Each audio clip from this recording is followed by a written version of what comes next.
V's. This is the story of Kwesi, a man who believed that friendship meant endless credit. Kwesi was popular, friendly, and always had a need.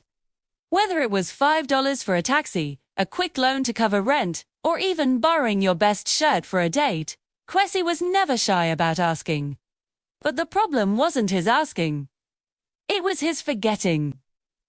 He borrowed respect away, one unreturned favor at a time. Kwesi lived in a tight-knit community where generosity was common, but accountability was expected. At first, people were understanding. "Things are tough," they'd say. "He'll pay it back next week." But next week became next month, and next month became never. Over time, the list of people Kwesi owed grew longer than his grocery list. It wasn't just money.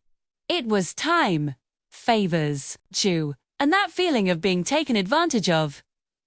People stopped lending. They stopped offering rides. They stopped even looking him in the eye when he approached, because they knew exactly what was coming next. The well of goodwill had run dry. Then came the day when Kwesi wasn't looking for pocket money or a fancy suit.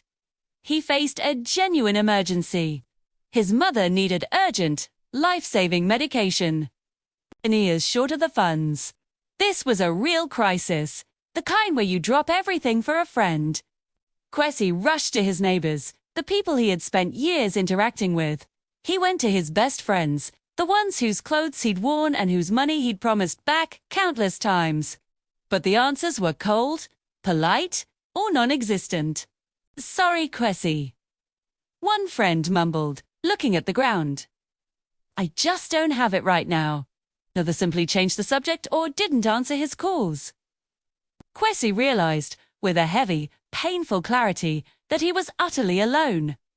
He saw the doubt, the resentment, and the exhaustion in their eyes.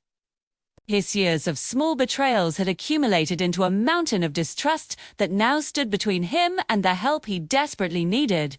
He eventually found another way, but the lesson hit harder than any slap.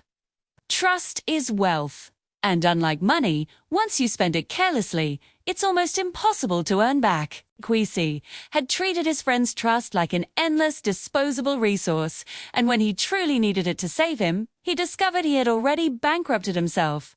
The moral of Kwesi's story is simple, yet profound. Protect your reputation and honor your word.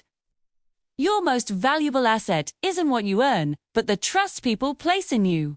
Don't borrow away your respect. Thanks for watching. Hit that subscribe button if you want more stories like this.